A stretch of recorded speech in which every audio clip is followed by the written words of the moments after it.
World oil prices plunge over fears of oversupply. The Philippine National Police begins deploying more forces to Bicol and Samar but denies allegations that it is a prelude to a nationwide martial law declaration. And prices of El Nido's small and big lagoons tour packages to increase beginning December 1. Good evening. World oil prices are down by over 30% from recent highs amid fears of oversupply and a bleak economic outlook. Here's why from Robbie de Guzman. Oil prices on Friday tumbled to their lowest levels in more than a year, further deepening a rapid 7-week sell-off after both the U.S. benchmark West Texas Intermediate crude and the international benchmark Brent crude in early October registered a record high in nearly 4 years. Analysts say the ongoing concerns that oil producers are churning out more oil than the world needs and the bleak world economic outlook due to trade tensions are the two main factors weighing down oil prices. The top 3 oil producers, the United States, Russia, and Saudi Arabia, are all reporting higher production, with the U.S. hitting 11.7 million barrels a day during the week ending November 16th, Russia pumping out over 11 million barrels per day for months, and Saudi Arabia's November production expected to hit 11 million barrels a day. The U.S. announced in May to withdraw from the Iran nuclear deal and reimpose sanctions on Iran crude oil export in November, which prompted many oil producers to ramp up production. But when the market found out the sanctions fell far short of what had been expected, fears of oversupply ensued. On the demand side, trade tensions have left investors more dismal over world economic growth slowdown. In its latest World Economic Outlook, released in October, the International Monetary Foundation downgraded its prediction of 2018 and 2019 world economic growth speed, warning that the escalating trade tensions are a main threat shadowing the world economic prospect. Oversupply risks have raised concerns in countries like Russia and the Organization of the Petroleum Exporting Countries, who are scheduled to meet on December 6th to discuss possible production cuts. Analysts say that if a deal could come out from that meeting, crude oil prices will probably regain some ground. Otherwise, the fall will continue. It remains unclear now how the major oil producers will negotiate during the upcoming meeting. Robbie de Guzman, UNTV News and Rescue. Pump prices are slashed anew this week as world oil prices continue to tumble to lowest levels.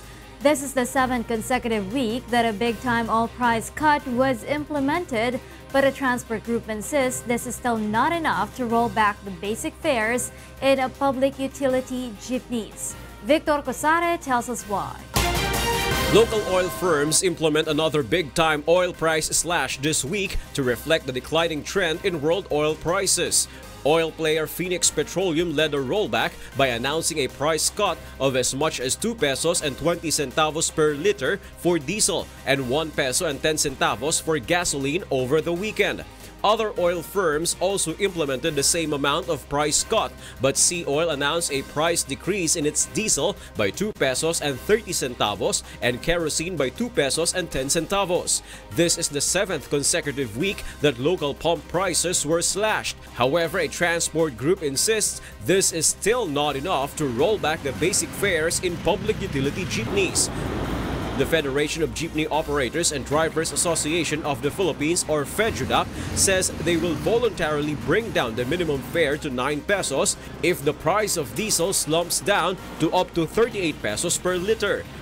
Prior to this latest rollback, year-to-date adjustments as monitored by the Department of Energy are now at a net increase of 18 pesos per liter for gasoline and a net rollback of over 15 pesos. The price of diesel also increased 29 times and decreased 17 times this year, with a net hike of almost 20 pesos and a net decrease of 13 pesos, while the price of kerosene recorded a net hike of over 19 pesos and decrease of 14 pesos this year. The Land Transportation Franchising and Regulatory Board, meanwhile, is set to hear a petition seeking for a fair rollback on Tuesday.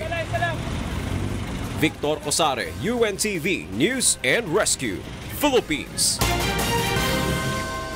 The Philippine National Police begins the deployment of more forces to Bicol, Samar, and Negros provinces, following a series of lawless violence allegedly orchestrated by the New People's Army.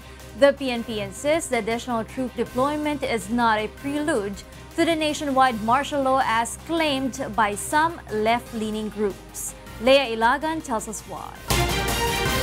4 Special Action Force companies were sent to Bicol, Samar, Negros Occidental, and Oriental following the recent issuance of Memorandum Order 32 by the Malacañang.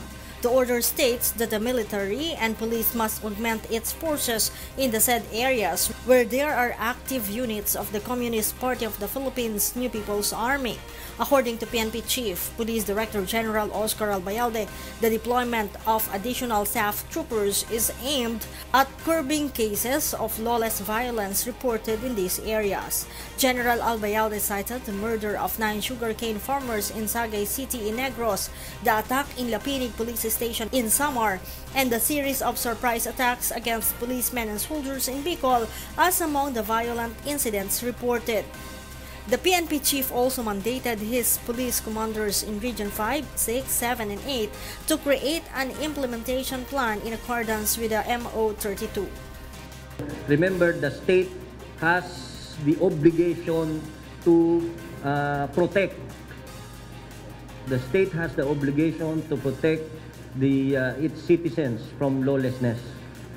Yung isang ano yan, obligasyon ng gobyerno para bigyan ng proteksyon yung ating mga mamamayan.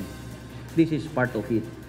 Albayalde, however, clarifies the move is not a prelude to the declaration of a nationwide martial law, contrary to the claims of some left-leaning groups. Nakita ng ating presidente na medyo siguro with the series of incidents doon sa mga regions na mga lugar na yon, kailangan dagdagan yung ating puwersa doon. It's nothing to do with martial law. Meanwhile, AFP spokesperson Brigadier General Edgar Arevalo in a statement said they support the intent of the MO 32 as the military is primarily mandated to protect the Filipino people and the state. Members of the AFP and PNP Joint Peace and Security Coordinating Council are set to meet this week. Leah Ilagan, UNTV, News and Rescue, Camp Crame. Malacañang names Marcelino Escalada Jr. as the new Secretary General of the Housing and Urban Development Coordinating Council or HUDC. Escalada will replace former HUDC Secretary General Attorney Falcone Millar, who was fired by President Rodrigo Duterte due to allegations of corruption. He will also take over the responsibility as the point man in the Marawi Rehabilitation Project. Prior to his appointment to HUDC, Escalada served as the acting general manager of the National Housing Authority. Meanwhile, the local government of El Nido, Palawan will begin the implementation of a price increase in the small and big lagoon tours next month. They, however, admit that they do not have enough manpower to guard the lagoons. Asher Kadapan Jr. will tell us why in this exclusive report.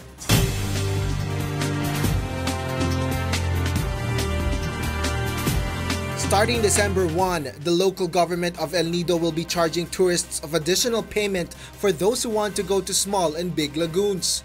According to El Nido Taytay Protected Area Management Office Assistant Superintendent Caroline Esmenda, this is to limit the capacity of the lagoons as part of the rehabilitation of El Nido. So starting December 1 po, we'll be charging tourists for 200 for them to experience big lagoon and small lagoons. So it's like 200 each. But local travel agency owners worry over the possible effects of this new policy on their business. Sa may mga advance booking na po, medyo nahihirapan kami magpaliwanag kasi hindi nila i-accept. Medyo na siya kasi magbabayad sila ng 200 for the eco tax, mag-additional pa sila ng 200 for the lagoons. The tourists, on the other hand, have mixed reactions. If makakatulong yun sa kapaligiran, why not? Maybe po mahihirapan kami. Dapat po ma-inform kami ahead of bago kami pumunta dito. Okay lang naman, especially para na rin sa tourism natin. It's really alarming on, syempre sa ating mga Filipino. Kumbaga, hindi mas mahihirapan makapunta yung ibang Pilipino gusto magbakasyon. Esmenda explains that they will also use the fund to hire more park rangers to guard the island. Esmenda says they do not have enough manpower to control the number of tourists in the lagoons, even after the 2 dry runs that they have already conducted. So we're stretching our park rangers na naka-duty na dapat nagpapatrol sila sa kagubatan. We have to deploy them dito sa dagat para to implement yung carrying capacity. Hindi pwede nakababad sila ng ganyan sa dagat from 7 a.m. to 4 p.m. So yung kahapon na nag-duty sa amin sa Big Lagoon, nilagnat siya ngayon, nagkasakit siya. During the last day of the dry run this weekend, the number of tourists and kayaks in the small lagoon exceeded as the tour operator reported late for work. So tour guide, be sure na kapag oras na, you have to guide your guest. Ano oras kayo dumating? Next time keep sa oras. So make sure na maipon nyo na yung tourist nyo before 7 kasi yung slot nyo 7 to 8. No? Next time hindi na kayo papapasukin sa lagoon. Meanwhile, the dry run in the Big Lagoon was smooth.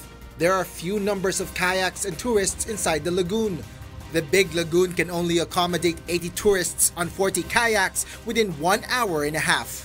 Asher Kadapan Jr., UNTV News and Rescue, Philippines.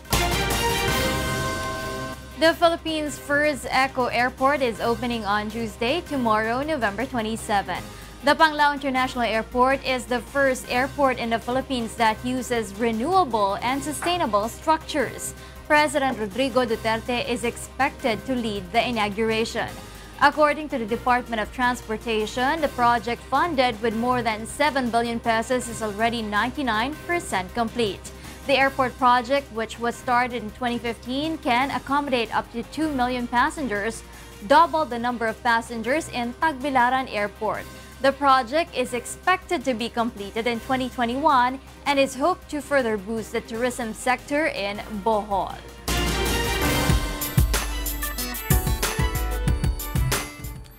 The undiscovered singing gems of the country are about to begin their journey to stardom in the much-awaited Wishcovery Season 2, The Singer and the Song. Leslie Lungbowen tells us why.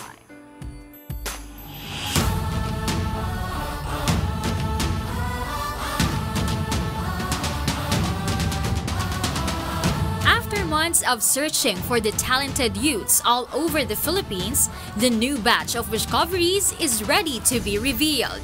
Apart from the country's aspiring singers, Wishcovery Season 2, The Singer and the Song will be participated by 7 seasoned composers. These include Rani Raimundo, Junji Marcelo, Moy Ortiz, Noel Cabangon, Top Suzara, Boy Christopher, and Venny Saturno.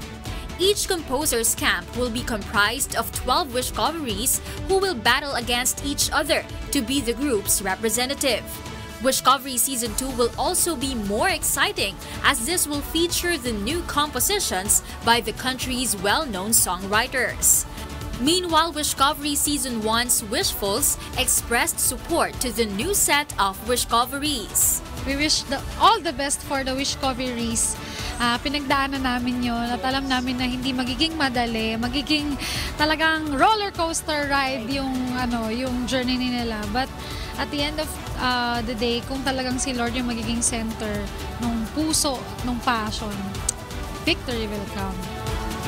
Wishcovery Season 2 will air on Wish 107.5 YouTube channel starting tonight at 9:30 p.m. Leslie Lungbowen, UNTV News and Rescue, Philippines.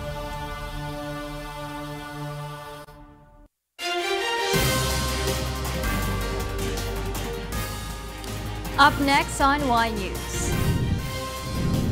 PNP responders snagged 3rd spot in the ongoing UNTV Cup Season 7 eliminations after beating the Judiciary Magis. And La Verdad Christian College short film entry called Captain wins a Southeast Asia Video Festival for Children.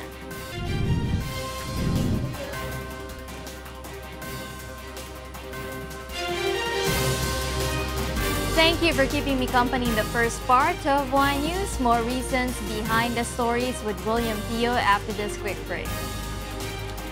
I'm Rheena Villamor-Camara. Good evening.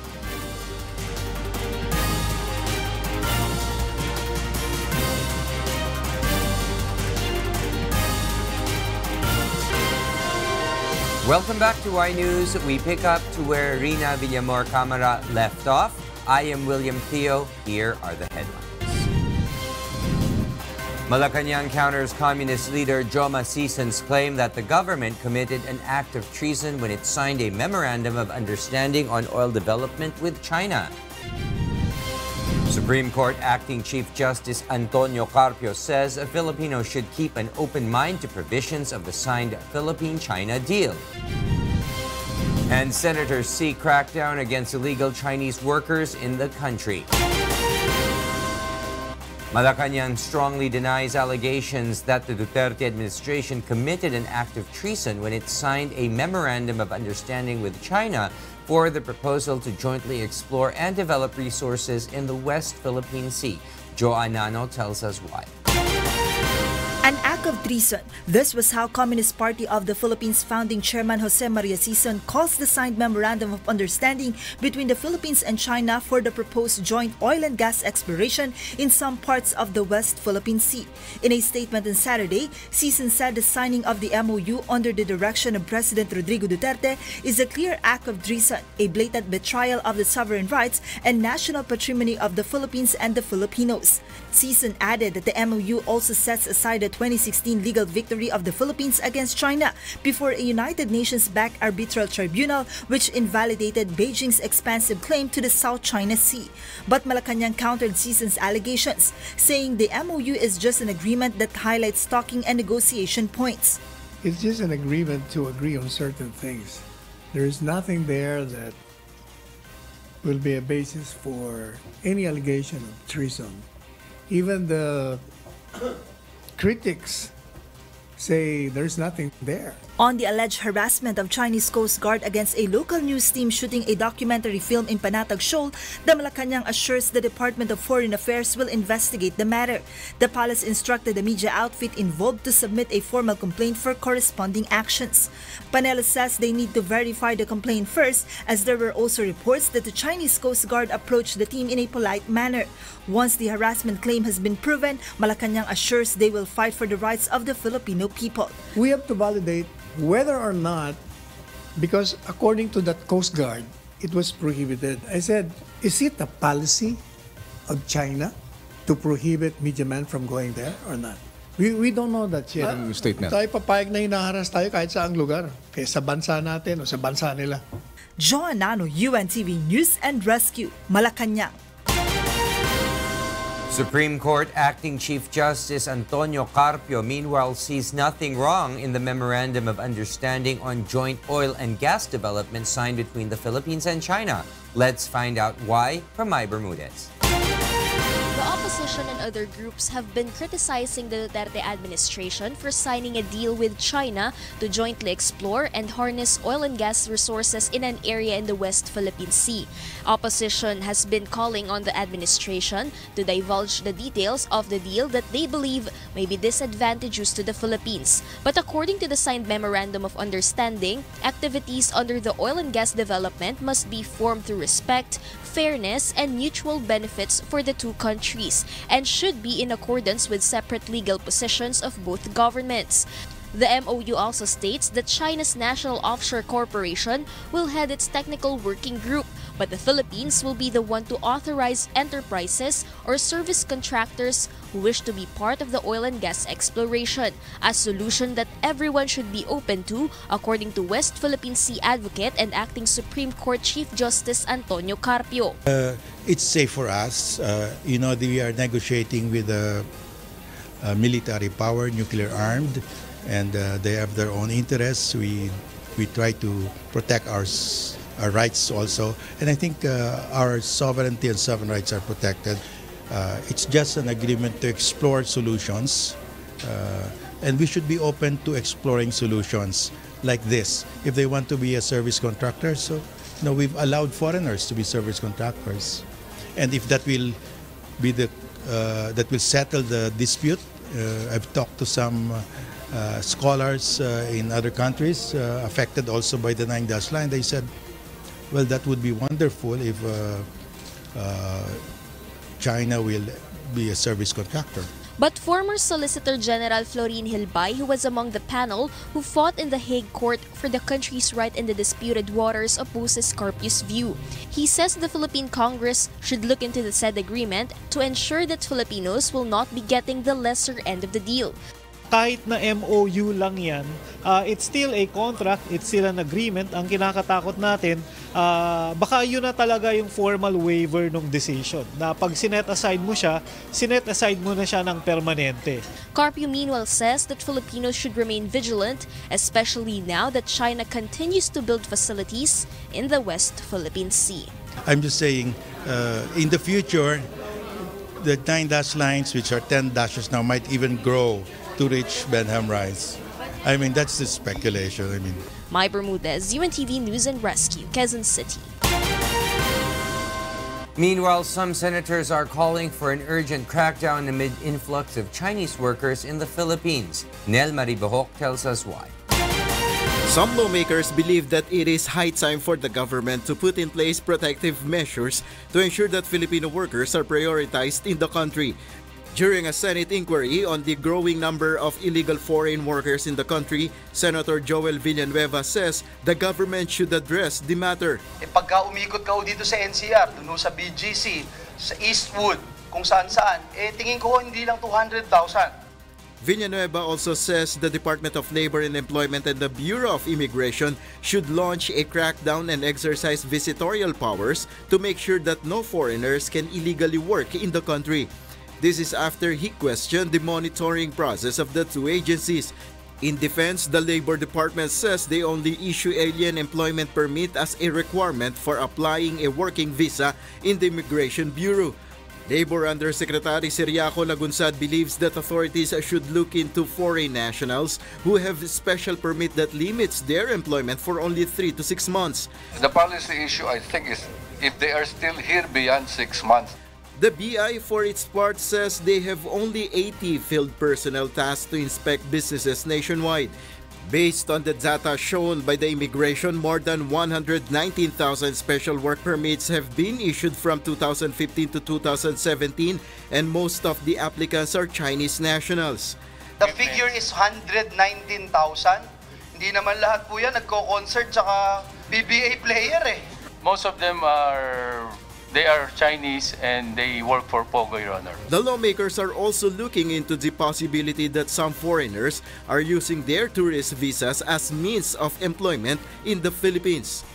Currently, the Immigration Bureau has issued tourist visas to more than 1.6 million Chinese nationals. According to Senator Grace Poe, her colleagues are backing the call for crackdown on illegal foreign workers. Kailangan magkakaroon talaga ng crackdown. Sinabi na ng committee na ito na proactively na puntahan itong mga sites na to at hingan sila talaga ng work permit. Kasi national security issue rin yan eh. Dole assures that resolving the issue will be its priority next year. Nel Maribohok, UNTV News and Rescue, Senate of the Philippines. The Philippine National Police, or PNP, continues to validate reports regarding some politicians in Mindanao who are allegedly using kidnap for ransom groups and organized crime syndicates to raise funds for the upcoming midterm elections. PNP Chief Oscar Albayalde says that based on the intelligence information they have been receiving, these politicians have links to crime syndicates to commit kidnapping and killings. The kidnappings usually occur in the western part of Mindanao, particularly in the Basilan and Zamboanga areas. Albayalde, however, admitted that it is difficult to gather physical evidence on the involvement of the politicians since they are also very careful in their movement. This is quite dangerous dahil of the upcoming election. Hindi natin pwedeng pabayaan ito dahil lalong-lalo na sa parteng Mindanao where incidents of kidnapping are still happening. Senator Laila de Lima wants an investigation on the military force's alleged takeover of the Bureau of Customs. In a resolution filed by de Lima in Senate on Monday, the lady senator said she is alarmed by the possible effects of military presence in the regular functions of the agency, especially when it comes to revenue collection. De Lima argued that President Rodrigo Duterte should adhere to the Constitution that bars military personnel from holding civilian positions in the government, especially that there is no state of lawlessness inside the BOC. In other news, the Communist Party of the Philippines National Democratic Front is poised to reject President Rodrigo Duterte's demand for a draft peace agreement. Aiko Miguel tells us why. The National Democratic Front of the Philippines will not submit its version of a draft peace agreement to the government in response to the demand of President Rodrigo Duterte. In a statement posted on the NDFP website on Saturday, NDFP political consultant and exiled communist leader Jose Maria Sison argued that both the NDFP and GPH panels had already made their respective drafts of the comprehensive agreements on social and economic reforms and on political and constitutional reforms, and had made substantial progress in reconciling their drafts of CASER, even before President Duterte suspended the peace talks in June. Last Thursday, Duterte said that once the NDFP submits its version of the peace deal, he would ask the military and police officials to review it for his approval. Give me the final draft, and if I like it, I'll pass it on to the military and the police. Sabihin ko nga, is this all right with you? Kasi kung hindi naman tanggapin ng military and police, ikudita ka naman. Anak ng witing. Early this month, NDF Chief Negotiator Fidel Agcawili said he would return to the Philippines with his colleague Luis Halandoni, supposedly to have a dialogue with President Duterte. However, the plan was aborted due to Duterte's alleged disinterest to face them and because of threat of arrest. In his statement, Sison said, Duterte is simply joking, stupid, or crazy for raising such demand. Aiko Miguel, UNTV, News and Rescue, Philippines. Meanwhile, pensioners of the Social Security system will have an early holiday treat as the agency announced the release of 13th month bonus beginning Thursday, November 29. The SSS has allotted 22 billion pesos to fund the bonuses of over 2 million of its pensioners. Despite the controversies, the SSS assures its members that the state insurance is financially stable. And to those who have received or have not yet received their holiday bonus, here are some tips on how you should spend it in this special report.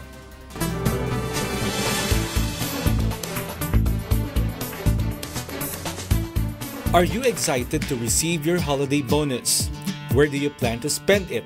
Here are some pieces of advice from a financial expert so that your hard-earned money will not be put into waste.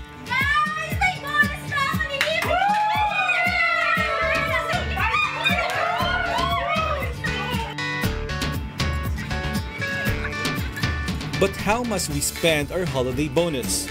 Because it is your money, you can do whatever you want, and no one will prevent you from spending it.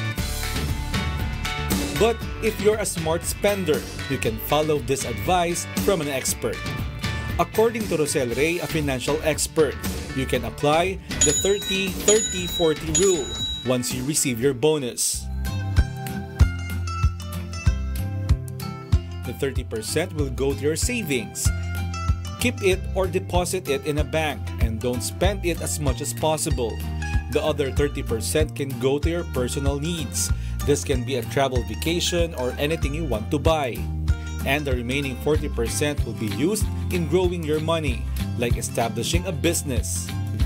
Napakahalaga kasi minsan may tendency tayo na pag nakahawak tayo ng pera, parang ay, ang sarap ng bumili ng ng mga giveaways, mag-travel na ako, ito na yung pera eh, 'di ba? Pero sa huli, pamanlulumo tayo kasi sa tagal nating inantay yung 13-month pay, biglang isang iglap lang, wala na. But if you have loans, then that is a totally different story. Ms. Rosel said that you must sacrifice one of the 30-30-40 rule. The 30% will go to your savings, 40% to your business, and the other 30% will go to pay your loan. Kailangan nating i-sacrifice yun. Yung 30% na yun ang ibabayad natin sa utang. Kailangan nating magsakripisyo kasi nauna na nating nagastos yung inutang natin. Ms. Rosel also reminds that savings is important even if you have many liabilities. Kasi ito ang magbibigay sa atin ng confidence na pwede pa tayong kumita ulit. Na hindi tayo yung lugmok na lugmok, parang ang dami na ngang utang, walang-wala pa sa bangko o walang-wala pa sa savings. Hard-earned money must be spent wisely for you to be able to save, so that if you find yourself in need, you have a dependable source of fund. Mon Hokson, UNTV, News and Rescue. People flock to Marikina to avail affordable and quality shoes these Burr months. Leslie Longbowen explains why.